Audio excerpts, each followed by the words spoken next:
All right, this is Psychological Research, Section B lecture. Our prioritized standards are 2C and 2E. Objectively, we're going to compare and contrast the various major research designs in psychological research. Now, when psychological research is conducted in a process modeling the scientific method, which we talked about in the previous video, it is considered an experimental method, since the findings, again, are going to derive from some type of experiment.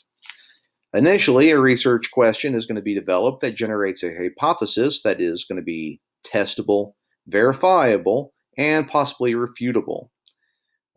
This is going to involve things like a literature review that you have to do on similar studies that took place before, uh, and then you actually conduct your experiment, look at all the different variables. Speaking of those variables, um, an experiment must establish three types of variables. Now, you're going to have an independent variable, which is going to be the stimuli that you might be studying. Like from the last video, we started talking about a caffeine experiment to see if caffeine has an impact on the number of words that are going to be recalled. So we have our independent variable while we're studying. You also have your dependent variable, which again is going to be the responses of the participants. And then you might also have what are considered confounding or extraneous variables, which are going to be the variables that have an unwanted influence on the outcome of the experiment. So again, if you're studying the impact of caffeine on number of words recalled, possibly the time of day could have an impact on the results. Also, if you're using tea or coffee, that could have an impact on the results. Or if there's noise involved, that could have an impact on the results. Now, the researcher must establish appropriate controls, which are constraints that the experimenter places on the environment to ensure that each subject has the exact same conditions. So, with the exception of the independent variable, that is. Now, if such precautions are not made, then you cannot actually ensure that the data collected can be replicated or conclusions reached are going to be valid ones. So, again, with those confounding or extraneous variables, how you might try to control for those is we're talking about the time of day. We're going to test everybody at 9 a.m. If you're talking about, hey, what about tea or coffee? Well, uh, possibly impact you could way you control for that some might be, hey, no caffeine drinks for 12 hours previous. If you're trying to correct for noise or control for noise, you might want to try to have a quiet environment that's being used for your experiment. Next, a random sample needs to be chosen from the greater population to be the subjects or participants of the experiment. Now, a random sample is a representative sample that consists of randomly selected individuals who accurately represent the targeted population. In an experiment, only the experimental group is exposed to the independent variable, while the group not exposed is going to be your control group. So possibly they might know you're trying to determine the impact of caffeine on number of words recalled. Your experimental group is going to get a caffeinated beverage like regular Coca-Cola that has caffeine in it, and your control group is going to receive an uncaffeinated beverage, possibly uh, Coca-Cola that's caffeine free. Now, generally speaking, you wouldn't want them to know which one they're getting, so they might just get this in a glass.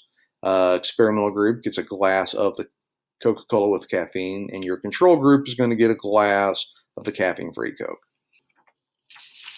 Now, there's also a random assignment of groups, where each subject has an equal likelihood of being selected into either the experimental or the control group.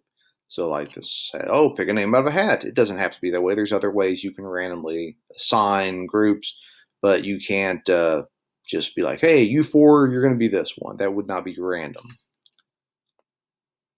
After the experiment has been completed, the researcher does a statistical analysis of the data, which we talked about in the other one, and then discusses the results of the experiment. Now, sometimes an experimental method cannot actually be conducted for a psychological study, potentially due to ethical or practical reasons, and must instead use one of several non-experimental methods, which can produce very useful data, yet may not be able to control for all types of variables that you could if you were using an experimental method. An ex post facto research, so the first one, this is where subjects are chosen based on a pre-existing condition. So for instance, if you were a psychologist and you wanted to study different types of treatment for bipolar disorder, including subjects that don't have bipolar disorder isn't going to be very beneficial for your experiment. So it might make sense to include only people that have bipolar disorder as a part of your experiment. Now, the primary difference between ex post facto research and experimental research is that the subjects are not actually going to be randomly chosen. Because, again, you don't want to test Zoloft on people that don't have depression. Now, there are still going to be experimental and control groups with only certain participants receiving the independent variable. So you're going to have possibly in that experiment that we're talking about, people with bipolar disorder. Some are going to get the drug you're trying to test, and others might just get a placebo. All right, another type is going to be a correlational study. Now, a correlational study that is mostly statistical in nature, this is where they are going to actually determine the relationship or correlation between variables. Now, upon the conclusion of a correlational study, the research may suggest a positive correlation, which means more of one results in more of the other. So something like this would be a positive correlation. Or possibly they could find a negative correlation where more of one actually results in less of the other. So something like this would be a negative correlation. Or possibly they could find a zero correlation where more of one results in no change of the other. So basically this tells you that, yeah, independent variable has nothing to do with that period. While a correlation between variables may exist, a correlation does not necessarily mean causation. So, for instance, there is a correlation, a positive correlation, between ice cream sold and murder rates. I think this is from New York City. I'm not sure which year. But I don't think a reasonable person would believe that, man, they got hazed for ice cream and then killing was just the next step. Or, man, they didn't get their ice cream, so then they decided they were going to murder. No. So probably something else, a third variable, possibly the fact that people eat more ice cream when it's warmer. Also, more crimes, especially violent crimes, are usually committed when it's warmer than when it's colder. So, I mean, correlation does not cause causation. It's the moral of that story. Another type of non-experimental method is going to be a survey. So potentially a survey where questions are asked to different types of subjects to try to learn something about that. Now, when designing a survey, the researcher must be careful that questions are not going to be biased or skewed toward a particular answer. Additionally, questions must be asked in exactly the same manner to all the participants to ensure the data is going to be valid. So if you're trying to avoid bias in a survey, so if you're trying to determine what type of music would be played at a dance, well, if you give them options to choose from, that's going to be more biased because they're going to pick hip hop, rap, or rock. If you want to remove that bias, you might just ask, what type of music would you like played at the dance? And just leave it at that. So then you're not going to be influencing the type of results you might get. Another type of non-experimental method is going to be naturalistic observation. So with a naturalistic observation, subjects are observed in their natural environment. So to ensure the experimenter does not inadvertently influence the subject's behavior, it's actually best that the subjects not actually know they're being observed. So you might be thinking, and probably rightfully so, that doesn't that seem a little not kosher that you're watching people and they don't know they're being watched? Yeah, pretty much. So this is going to be used more extensively in studies of animal behavior, as doing so in human research is generally considered very unethical. So, I mean, you can watch animals in the wild, see how they behave, try to give some hint of how humans might behave. If you're just going to like a playground and you're watching children, that seems a little bit creepy. Another type of non-experimental method in psychology is a longitudinal study. Now, with a longitudinal study, one group of subjects is followed and observed or examined or surveyed or however else you're doing it for an extended period of time, usually over several years. So again, you pick one group, test them at year 1, and then you test them again, another time period. Again, maybe at 4. So, I mean, they're going to be older, but it's going to be the exact same group, and you kind of compare.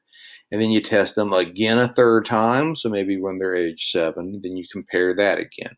So again, same participants, but you test them at 3 separate times or more, depending on the type of longitudinal study it might be. Now, this is going to be very beneficial research design because you have the exact same group throughout the entire study. Also, a downside of this is it's going to be a very time-consuming type of study to do, and therefore also very expensive to do. All right, another type is a cross-sectional study. With a cross-sectional study, a representative cross-section of the population is examined at one specific time. So this is going to yield data that's going to be similar to a longitudinal study, but it's not going to be as accurate. So like longitudinal, you got the same group of people that you're testing at different times. With a cross-sectional, well, you got 3 different groups of people. You're not necessarily, you're just comparing them at the same time, not like over time though. So not that it's not accurate, but it's not as accurate as other types. Last one we'll talk about is cohort sequential study. So with a cohort sequential study, a cross-section of the population is chosen, and then each cohort is followed for a short period of time. So this is going to be more accurate than a cross-sectional study due to having less bias, but it's going to be less accurate than a longitudinal study. So you might follow one group at in 2010 at age 20, and then possibly them again at 2040, but then you're also going to be finding a new group at age 20 in 2040. And then in 2070, you're going to, that original group you look at again, and then you'll have that other group again, but then you're going to also add in a new group to the equation. So I mean, that's kind of how that one works, if that makes any sense. All right, that concludes Psychological Research Section B lecture. Our prioritized standards again were 2C and 2E. And objectively, now you can compare and contrast the various major research designs in psychological research.